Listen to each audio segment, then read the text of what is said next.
If you are ready to get started with a literature-based education that nurtures virtue in your family, check out thepeacefulpress.com. You can save 10% on any purchase with code Restoration10 just for Restoration Home podcast listeners.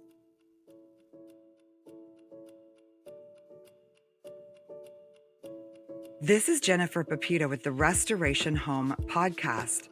This is the show where we talk about the peaceful path to connected families and restored communities.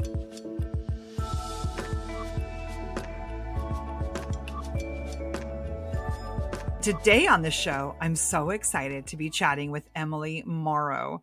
She's the hilarious mom from Really Very Crunchy on Instagram. We all adore her and her husband and the way that they work out own crunchy salvation with fear and trembling. And I'm excited to chat with her here today. Thanks for joining me today, Emily. Thanks for having me on, Jennifer. I do adore the the Instagram. Like yesterday, I don't think it might have just come out yesterday, but it was the one about you guys going to dinner and taking raw milk as a hostess gift, which I think that's brilliant. Like I would totally want to have you over for dinner and have you bring raw milk to my house. Well, yeah, then we're probably meant to be friends. Yeah. And actually, I stopped by my friend Kate Crocco's when I was driving from Boston to Pennsylvania to see my son. And she sent me home with a loaf of sourdough bread wrapped in a Ballerina Farm napkin. Could you get more crunchy than that? Maybe bees wrap that you made on That's your own. That's true.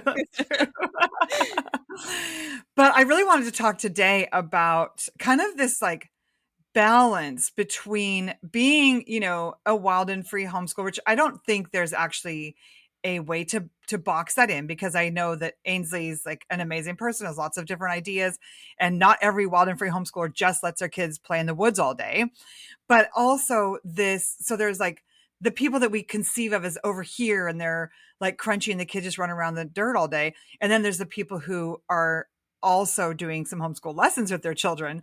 And I'd love to kind of like talk about that, where the two should meet, because as you know, I think you and I both are believers. And so there's a sense that we are to, convey a sense of virtue and values to our children. And that has to be done in some context of leadership from parents to children. Right. Yeah. If I had to describe myself, I would say I am such a dilly-dallier. Like I just want to dilly-dally all day. And so I feel like this is an area of my life that I really have to fight against. And for me, it's probably I'm not saying this for everyone, but for me to let my kids just go is like way more convenient for me, and I can do whatever I want and like get into my interests. And um so like it could be considered slightly lazy on my part, I guess. And I'm not saying that for every person who makes that choice, but you're like, oh wow, just jumping in there, Emily. I so yeah, it is really a struggle for me to maintain that order and like come together on a daily basis and get our lessons done. But it's something really important to me because I think that I could let it like just slip, and then I'll look back and in, I don't know, a couple of years, I'll probably start panicking that we've gotten behind, quote unquote, or like just haven't done all the things that I wanted to do. And so, yeah, for my sanity and I guess probably anxiety levels, I find it really important that we do some structured lessons so that I feel like, okay, we are on a good track. We're like meeting some goals. And Yes, this is so good because like with the Peaceful Press, a core of the homeschool routine and from most literature-based curriculum, a core is that you gather your children and you read out loud a little bit together. And Right. if you can't gather the little ducklings for even 5 minutes a day, then you're going to be reliant more on screens, maybe workbooks, but screens and workbooks will never train a heart of virtue or Sure. convey values to a child like gathering together and looking each other in the eyes and reading and talking together. But I think that is probably a big struggle for a lot of moms now to like tune out the distractions of our phones and the sourdough bread that needs to be fed and the outdoors that are calling to actually sit down and, read something to our children that could teach them something. Right. And I have found that the more that we read together, the more like it deepens our relationship because we can walk alongside these fictional characters and it feels like we're actually going through things with these people and we're growing alongside them. Like one thing that really impacted my 7-year-old, we read Little Britches recently. And I'm telling you, Ralph Moody's just entire, transformation in that book, going from a child to being the man of the family, just impacted all of us so deeply, and I can use the lessons from reading that and the character development from those stories and apply it to situations in our life. So, like it really helps because a lot of times I don't want to just be preachy, like, well, this isn't right. You shouldn't do that. But instead of that, I can be like, what do you, this seems kind of similar to what Ralph was going through. What did we learn from that? And we can work it out together. And I mean, it has been reading out loud has been the biggest blessing for my family. We love it so much. I don't even know how I stumbled upon like the Wild and Free Community or Read Aloud Revival or any of that, but I'm incredibly blessed that I did because I don't know that, in mainstream society, if that's even common. Right. And the Little Britches series is one that we include in our American history resources, the Playful Pioneers, because it is one of those books, and the entire series is it gets even better, that teaches so much virtue through an imperfect person. Like he does make mistakes. It's not kind of a fairy tale or some Victorian novel. It's a real person who's making mistakes, but also overall behaving in such a virtuous way towards his family. And you can't get that from like a little character card or a little, Right. a little preach or some kind of a children's devotional. Like stories convey ideas in such a deep and beautiful way.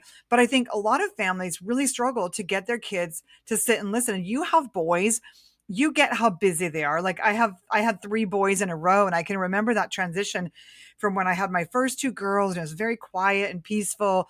And then I added even just one boy, it got a little wilder. But when I added a couple more, like it is kind of a circus sometimes, and especially trying to gather them and get them to be quiet while you read. What are some of the strategies that you use for that? This probably isn't overly helpful for moms who are already down the line, but I think starting early, I mean, hold like just reading books from the time that they come out of the womb, really. I mean, I started reading to my babies immediately. And so they got in the habit of sitting in my lap and they knew that that was like a really sweet cuddle time that we get to be together. And so I kind of feel like I lucked out because my boys just really love to sit and listen to stories. But I also think it was an unintentional training, that because I just always did it. When you start, it's way easier habit wise to have only done something a certain way than to try and start a new habit, right? Or quit a bad 100%. habit. Yeah. Yes, and this is why, like, in the Restoration Home community or even the Peaceful Press Connection Challenge, we have a focus on like reading aloud every day or giving your children eye contact or teaching chore chart follow through, because so many of these things are habits. And if you just do it, like for 27 years, I had morning time with my children, and I had lots of boys and I had babies and I had toddlers. I had all the mix in there, but we still sat together. And they, not to say there weren't ever interruptions or somebody hit their sibling or there were things we had to deal with, but we didn't just quit. And I never gave up on that because it was just such a core, not just of our homeschooling, but our relationship, like the bonds that we share and the ways that we think about life were formed in those morning times. And if I had just kind of let them run wild all day, we wouldn't have had that connection. And then the things that they have been able to accomplish, or even the examples they had for life, would not have been set for them. Right. And I think that if you find yourself struggling to make that time, figure out, like for us, one time that I do squeeze in read alouds is if we're in the car together and my husband's driving. Obviously, I'm not reading to my kids as I'm driving, but um instead of turning on music or even turning on someone else reading a story, if you physically hold a book and read to your kids, they're kind of like strapped in there. There's no other choice. Um, so look for times that they have no other choice but to listen to you, or meet them where they are. If they're like really set on playing outside, maybe go outside and read to them. And you can take baby steps to get yourself to a point where it feels more intentional and more controlled. And then I also think, meeting kids where they are will kind of keep away some of that resistance that might come if you're trying to start the habit of reading aloud. If they hate it, you don't want to push something that they hate that's only going to cause more resentment and disdain for whatever it is. So, um, like just ease them into it. Uh, and I've heard lots of parents, like, let their kids draw while they're listening or let them play with Play-Doh or whatever, that keeps their attention. Just integrate it in other activities. I think that's a really good option. Like I said, for me, my kids just love to sit down in my lap and listen to me read, but I know there are so many strategies out there. Yeah, and then I think it's so important to be aware of that, because like this doesn't just apply to morning time read alouds. It applies to every area of training your children, because if they won't listen to you to read out loud, they're not going to listen to you to make their bed or to do their homework or to not use drugs for on down the line. Do you know what I mean? Like the there's a it's a principle of authority that if it's not established early, it will never be established. And I know that it's easier sometimes to avoid the fight and just let them be on a screen or whatever it is, but you lose a lot in terms of parenting and what parenting is if you don't establish some leadership and some habits. And I love that you mentioned some of those simple steps, like, okay, read when they're strapped in the car or at least play an audiobook. Read when they're sitting down for breakfast in the morning. Read when they're playing with Play-Doh or coloring. Like add in a little bit of kind of that habit, and sort of even making it a regular time of the day. Like, okay, breakfast, it's breakfast time, so it's read aloud time, or it's after breakfast time. And so our chores are done. We're going to sit down and read, even if it's 5 minutes. And I think sometimes we underestimate even the power of play and make believe. Like when we were studying the Pilgrims for a few years, we did this more than once. We would pretend that our rug was the Mayflower, and I would read like the Pilgrims of Plymouth or the James Doherty book about the Pilgrims. I would read one of those books while we were pretending to be in the Mayflower ship, and I'd give them, Aw. saltines or split pea soup or something to make the whole situation seem real. So thinking even about like ways to create a physical boundary, because pretending we were on a ship meant they stayed on the carpet with me, Right. and it meant they were a captive audience to read. So if there's some kind of make believe that you can even bring into it, like, okay, pretend we're in a log cabin and read Little House on the Prairie, or pretend we're in a teepee and read the birch bark house, or these different books that have a setting. Make some kind of pretend that goes with it to help those young kids get an imagination, because we have so many choices in our day. We have to choose to keep moving towards what is going to be a healthier life for our children. And what is not going to be a healthy life for any of us is just kind of mindless consumption of culture with no order and no habits. Right. I always tell my kids they're going to learn, especially in a moment of discipline. Like you either are going to learn it now or you're going to learn it later. And it's going to be a lot harder later. And I kind of talk to them. I'm very open with my children about, like, a lot of people who have made some poor choices in life and maybe ended up in prison or, like some serious consequences maybe came from where they didn't have a parent that was there and teaching them when they were younger. I mean, I know that sounds super extreme. Like, what are you teaching your children, Emily? When I say it out loud, it always sounds way worse. Well, it's funny But because it reminds me of that book by Micheline. I don't Duclef, Micheline Duclef, because Ginny's had her on her podcast, and she wrote some kind of book about children being raised in a tribal culture. And in those cultures, they often will use fear as a motivator, like a behavioral motivator. They'll be like, "There's a monster in the fridge if you open the fridge." So if you don't listen to me read aloud, you could go to prison someday. Like it could work, Emily. that's not what I was saying. That's not what I was saying. But I also think that children love rituals. Is that the right word? Where, like for us, having books and breakfast. So I'll be like, books and breakfast. And then they're like, books and breakfast. It's not even a real song, but that's just how we start it. And it like sets the tone. Okay, this is what we're doing now, and it's a fun little moment. And I think kids just love that kind of daily ritual. It's kind of easing them into a different activity or getting them ready, and then also it's just fun and it feels like they belong, and it's just something special to our family. Yeah, and I think it makes kids feel safe. Like when children are given no direction all day, like when you are just tuned out, you're doing your own thing, you're letting them do their own thing. I think there's actually a big sense of insecurity and fear that could come for kids when there is this sense of being on their own.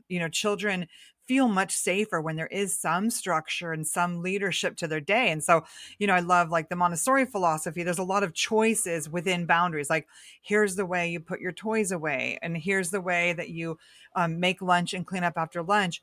And so there's freedom. Like you can choose what to make, or you could choose what books to read, but there's also these comforting rituals, like you said, or rhythms, where once those are established, they're not hard to keep. Like I really didn't have a problem getting my kids to sit for morning time, even though, like I said, I had all these kids and all these boys. It had just been a habit for so long that there wasn't a big fight over it. But I think for those moms who are maybe starting a little bit later, they haven't had the habit, using, like you said, a little bit of a call to action, lighting a candle or singing a little song. I would start in the morning. Once I'd had like my own few minutes, I'd start my little chant of like, brush your teeth, make your bed, clean your room, read your Bible. I'd start singing this little song, and then I'd be like, Bible time in 5 minutes, and it might be a half hour later. I think that's one of the things I had to apologize to my oldest daughter over is like my consistent procrastination. But just having those rituals and the expectation creates so much peace for our children, so much comfort. What are some of the other impacts? Like, I think sometimes families don't also understand the impact of maybe not enough eye contact, not enough physical touch, poor nutrition, not enough protein at breakfast, some of those physical components to being a regulated, calm child who could sit through a story. Sure. I mean, um, for I think definitely for my kids, I can tell a difference when they eat something that isn't protein heavy. They get hungry, they get fussy.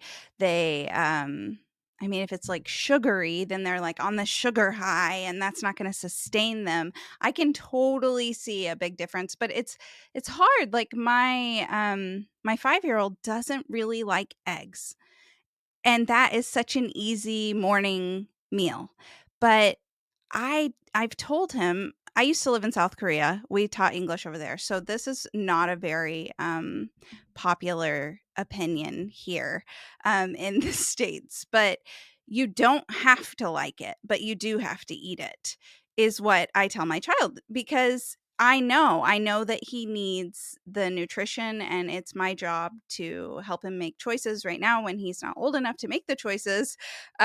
So even if he doesn't like something and even if he struggles through, we not portion size wise force children to eat, but we do make our kids eat what we're serving, and there's not an alternative option because I know what's best for them. So, I think it does make a big difference nutritionally, and I mean that goes for throughout the entire day. It is so tempting to grab easy snacks, you know? And I mean there are easy options. Like my kids eat a lot of turkey jerky, which probably isn't like top tier nutrition, but it is better than all these like bars that are made of, you know, dates, which are delicious, but very sugary, Are you you know? still talking about like top tier snacks? Like I was thinking the alternative is like fruit gummies that have dyes in them and sugar. So I think like if you're choosing between a bar with dates or turkey jerky, either way, you're doing better than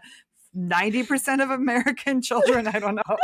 So Yeah, yeah, but but it's not worth it to me. It's not worth it to go the other way because I've seen my kids when, you yes. know, Yes, this is so why this episode will come out long before Halloween, but this is why we just are not participants in Halloween because aside from the spiritual aspects, it's a long way away, so you can be not mad at me by then. But aside from the spiritual aspects, do I really want my kids to be nightmares the next day because they were hyped up on sugar all night? No. right. So Yeah. yeah, I love that because there is, physical, like I think even for us as moms, if we're dysregulated, we might need to look at what's going on with us physically. Like, are we going outside and looking at the sun in the morning before it's dangerous? Are we going outside and walking bare feet? Are we drinking enough water, taking our vitamins, getting progesterone? Like all these all these physical things. And I think we do, sometimes I think like my mom never took vitamins and she wasn't always like dysregulated. But I think we do live in a world that's a lot more toxic than the world that our parents grew up in.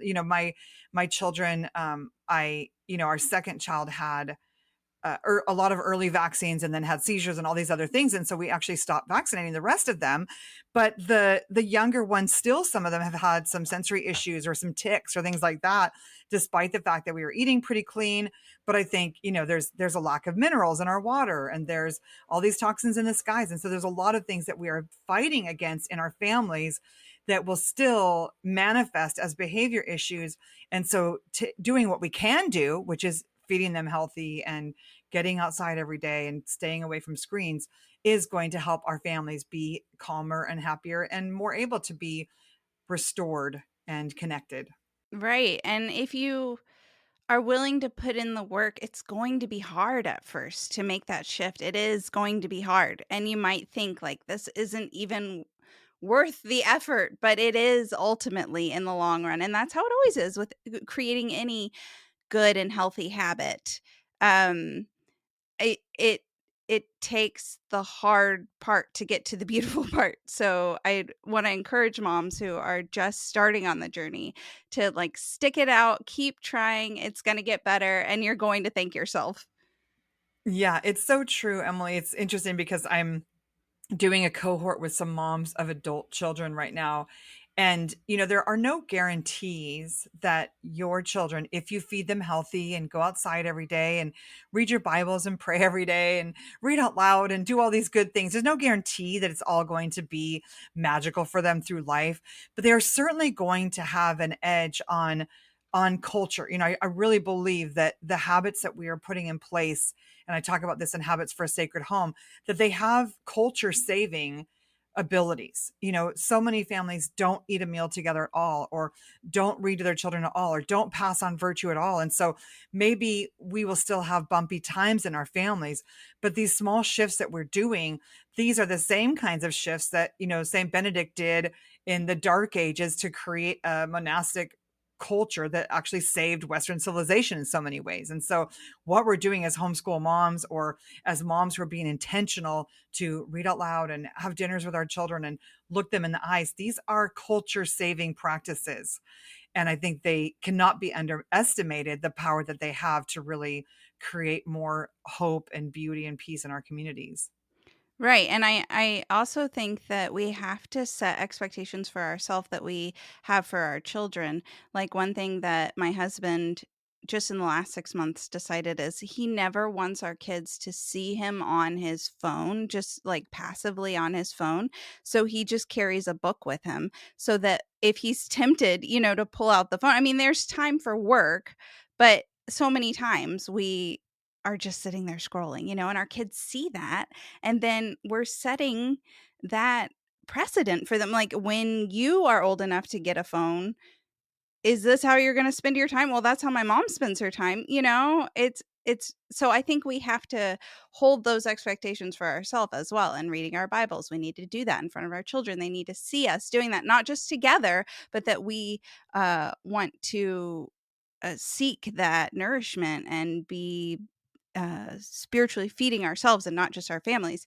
Is that making sense? Oh, yeah, I love that. I think that's so admirable of your husband because, so many of us in our communities, whether it's our husband or other family members or even ourselves, there is a real struggle to live by our values. Do you know what I mean? And there's documentaries being made about influencer moms who were saying one thing and acting in a different way. And so that intentionality is very admirable. What are some of the ways, like, because there are moms who listen who also have online businesses or work. What are some of the ways that you and Jason manage what is like a pretty engrossing online business with being somewhat screen free in front of your kids, at least? It's really tricky. It really is.